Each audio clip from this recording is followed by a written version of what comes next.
Welcome to the Founder Factor, where we'll dig into the strategies, ideas, and mindsets of some of South Carolina's most impactful entrepreneurs.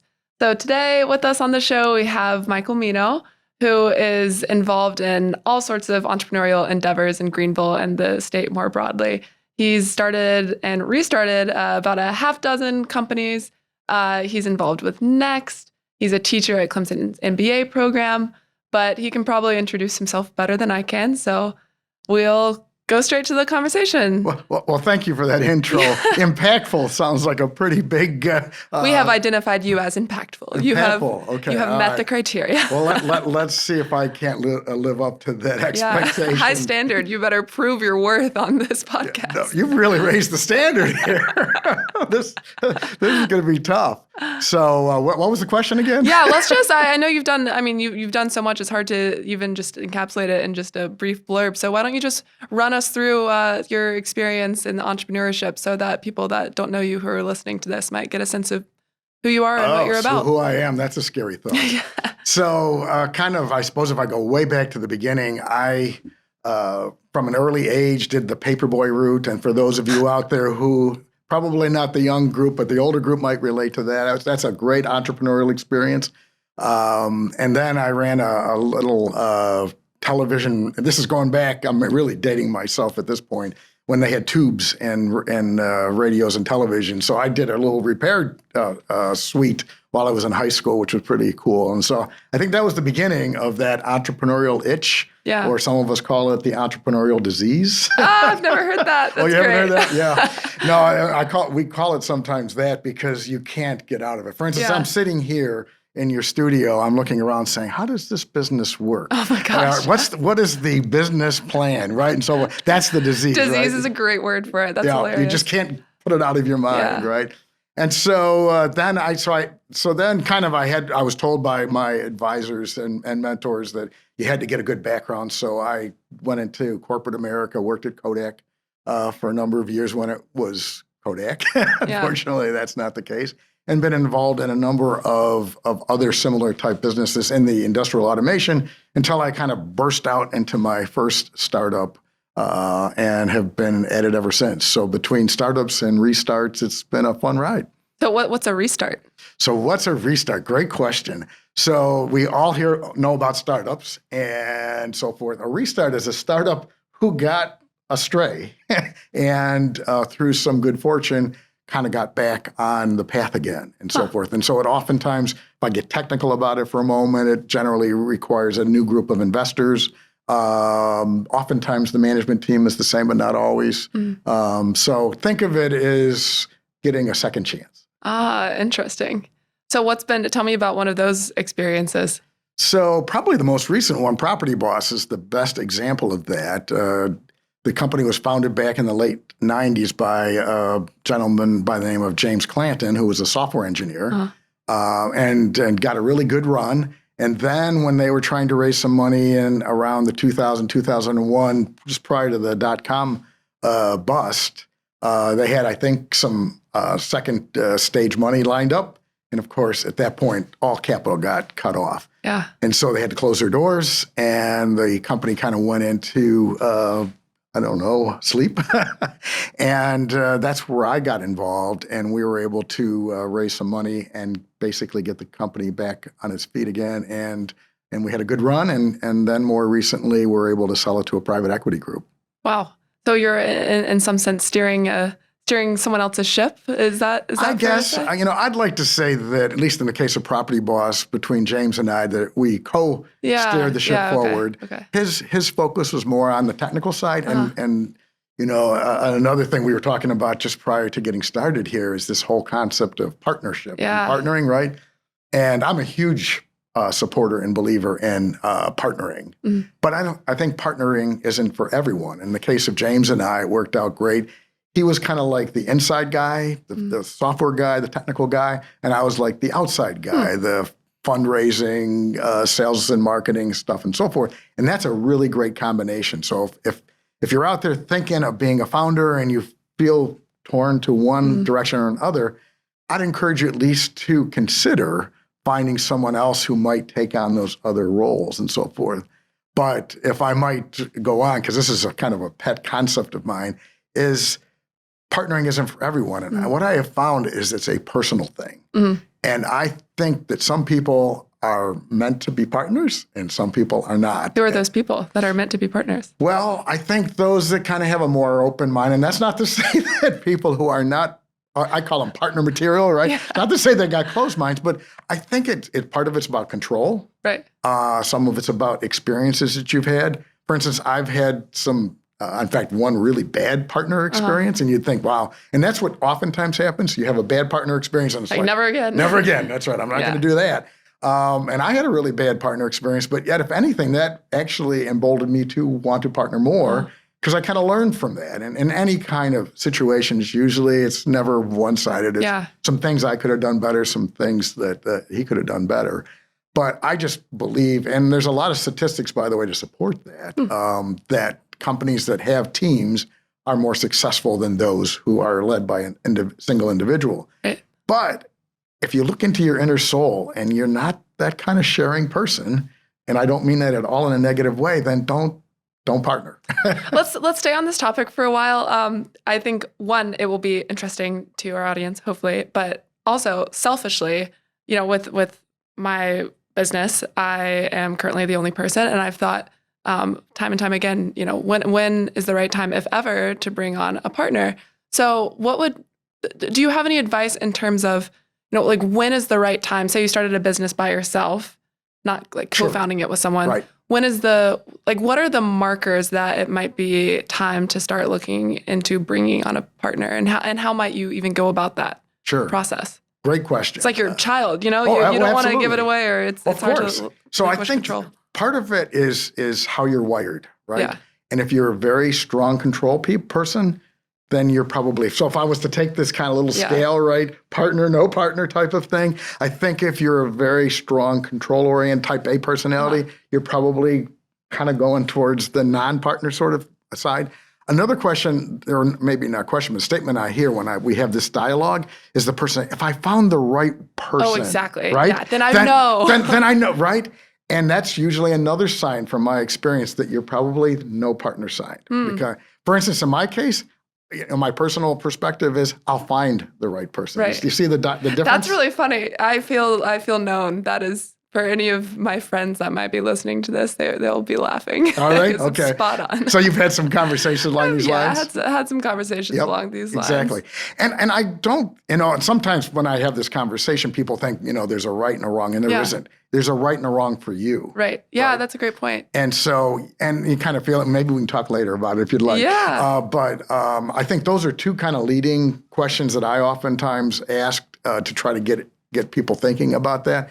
But it's kind of like, it's only at the top. And I'm sure that's the part that you're feeling, right? Well, that's what I was going to ask about, that psychological side. Yes. Kind of like the weight of the world is on your shoulders. And who do you talk to, right? Yeah, exactly. And if you have a number of employees, it's not like you can go talk to them, right? Because you're supposed to be the strong, know what you're doing type person. And that's one of the challenges that founders often find themselves in. And to me, it's so powerful to have a partner or two. And kind of the two's tangle, three's a crowd kind of thing kind of fits. But I've also been part of three. In fact, my first venture was actually a foursome. But it was kind of a twosome foursome. So in other words, there were two of us who were kind of the lead, and then there were two others that were kind of, I call a secondary thing.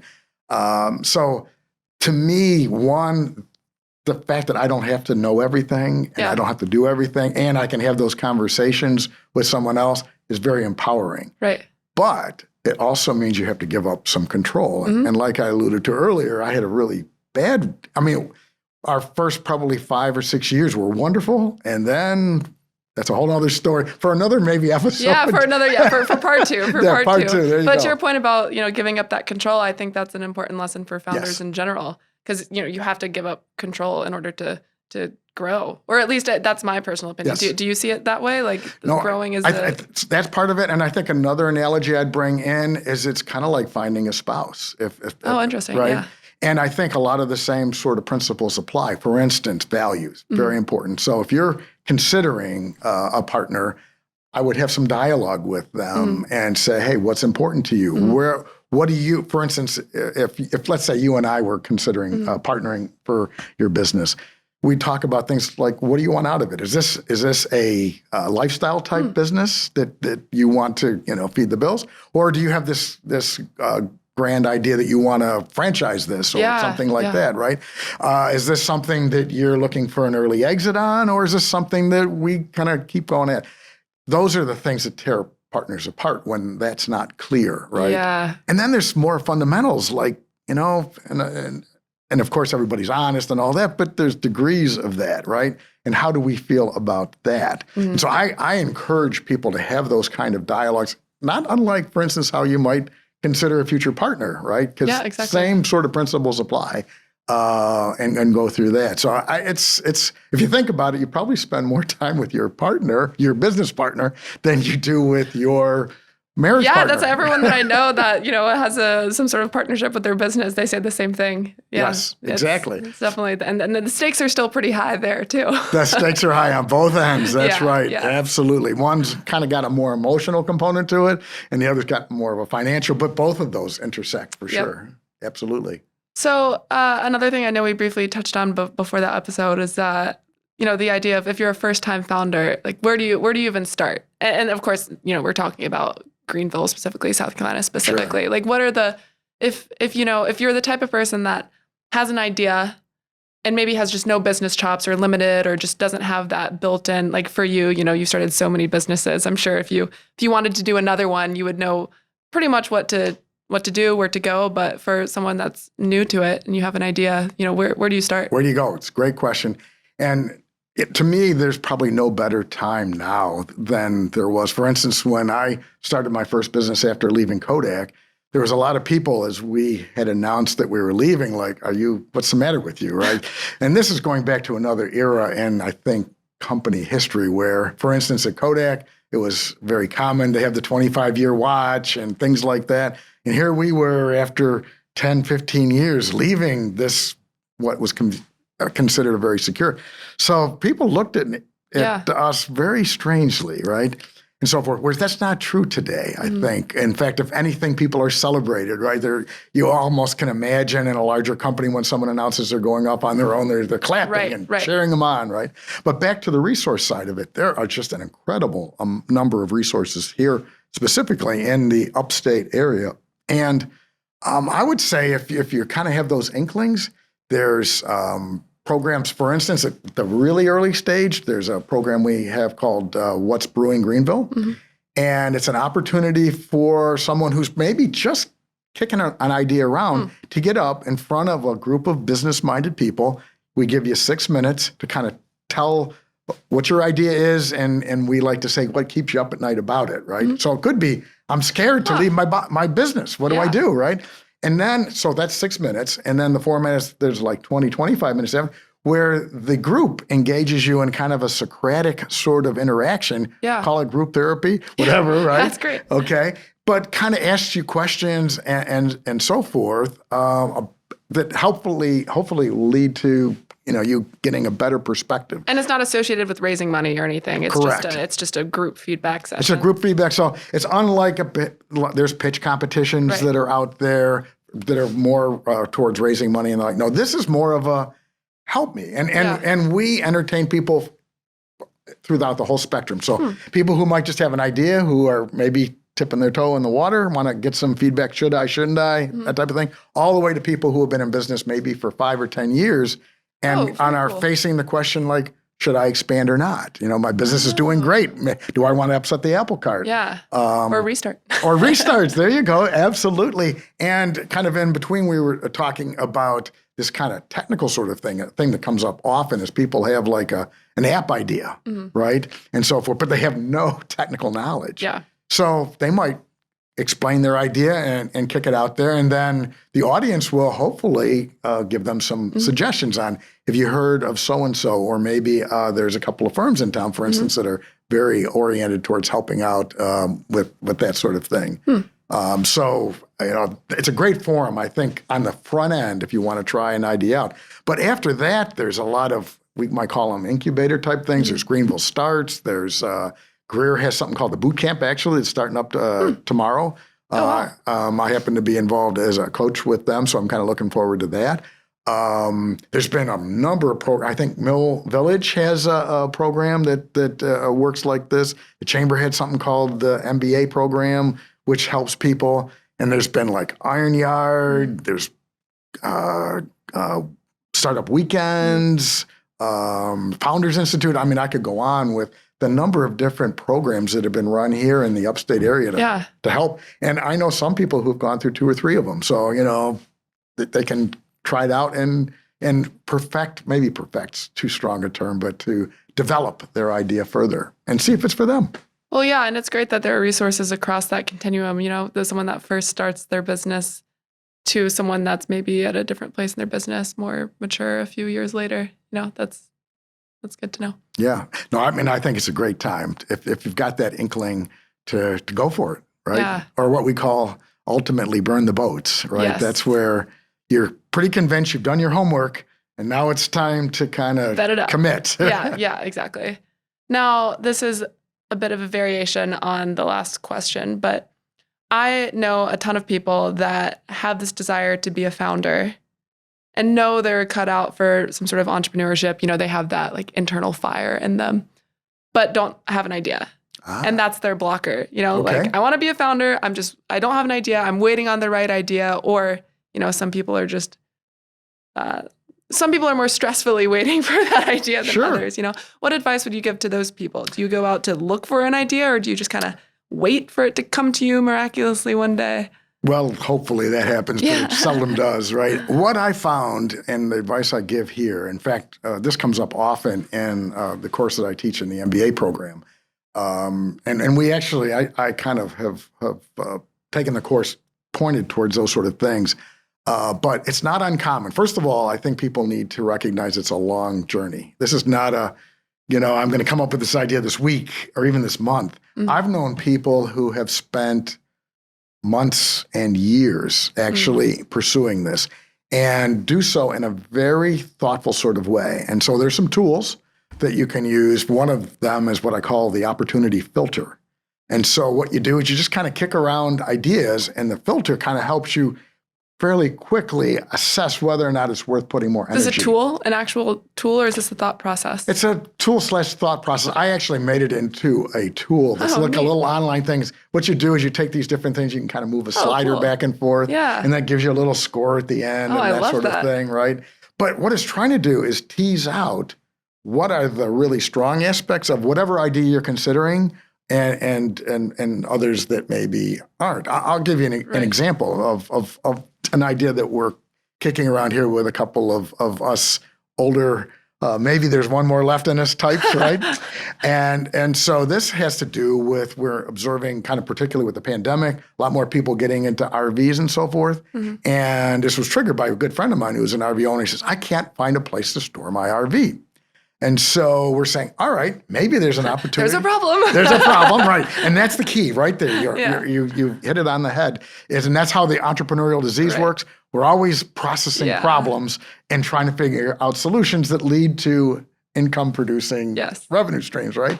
So anyways, we're going back saying, okay, let's look at this one. This looks low capital, right? We just some land and some minimal improvements and so forth and the like.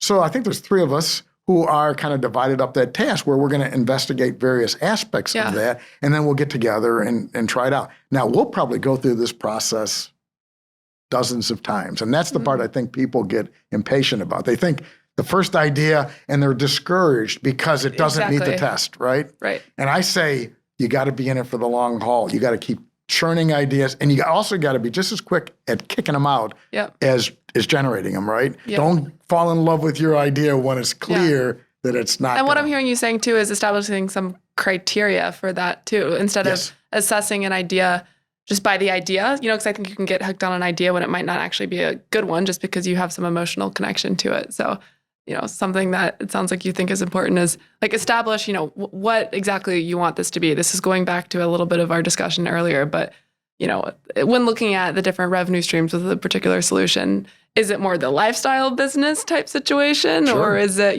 grow and sell, and what does that look like? So yeah, and you mentioned lifestyle again, and I noticed that when I throw that word out, if people have some sense of it, they almost think that this is like a negative. Like, don't call my business a lifestyle business. That's like a terrible thing. And I'll tell you, I know a lot of very successful people who run lifestyle businesses that I'd love to have that kind of income stream. So to me, lifestyle is more, again, like the partnering thing, it's a more of a personal choice issue and so forth. And some ideas just aren't made for scaling and so forth, right? Exactly. So I say, you got a lifestyle business that's doing well, go with it, love it, enjoy it, embrace it, right? Yep. Let's come back to that point, but we're going to take a quick break. Thanks for tuning into the Founder Factor. We'll be right back. This podcast is brought to you by Designly, South Carolina's top-rated app development company, and Word of Web, your partner in smarter website strategy and design.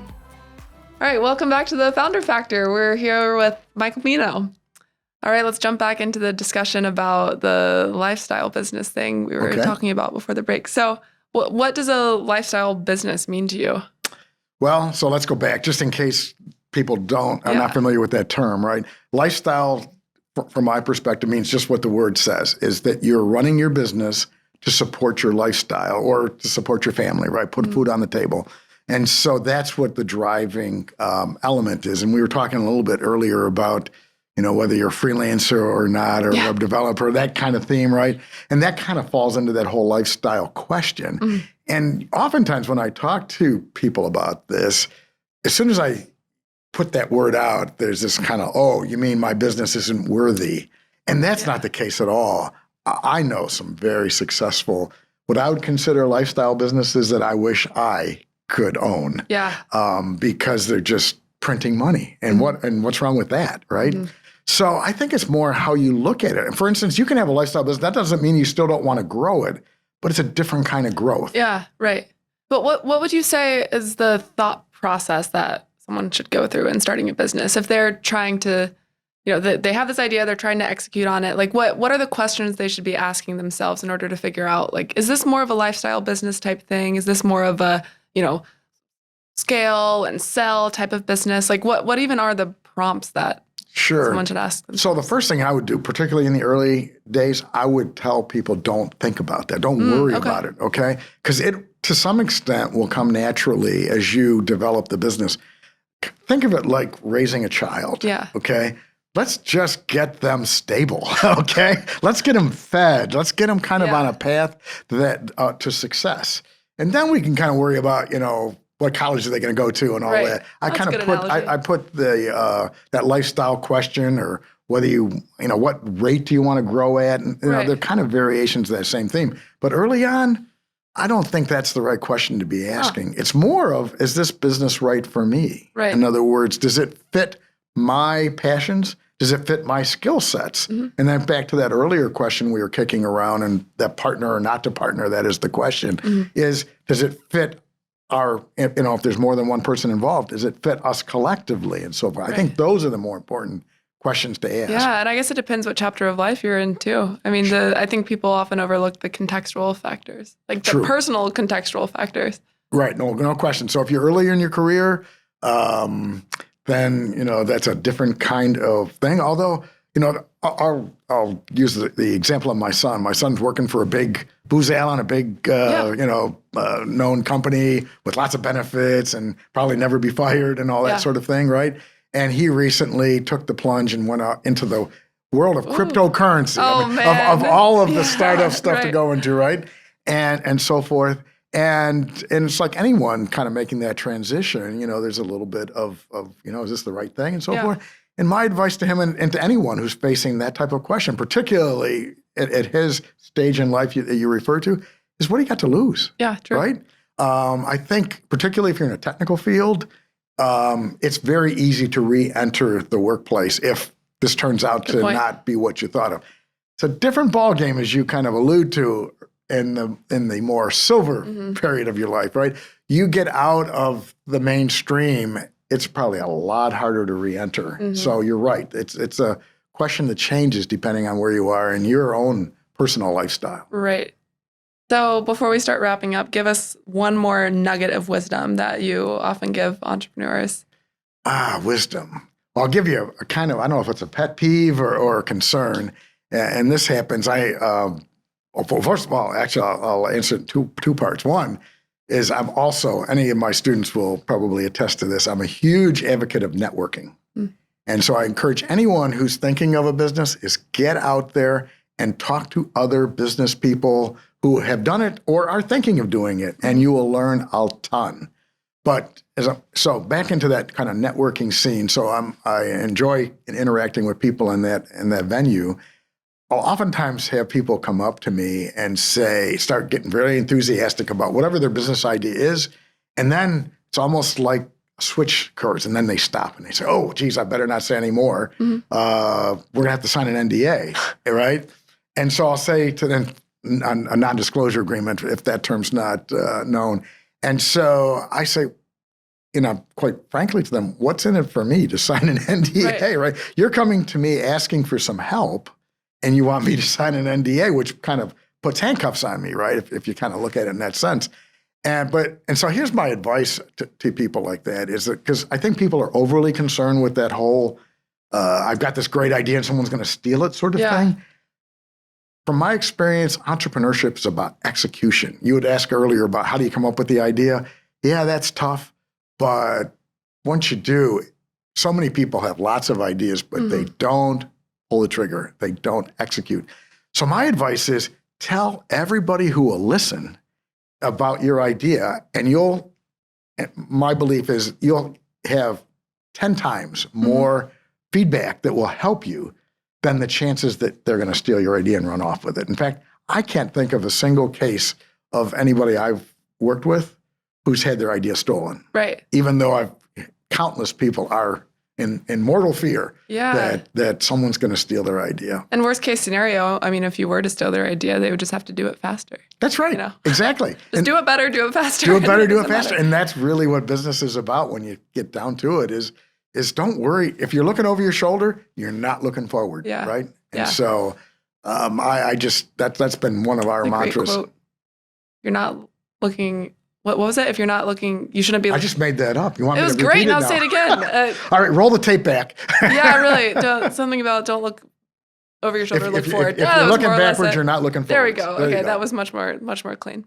So one personal question then to wrap us up. Looking forward, what does this next chapter of your career look like?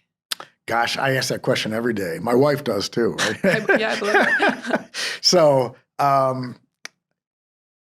in our circles, the gray hair, silver scene, right, is we ask the question, is there one more left in us, right? And so that's probably the question. And time will tell.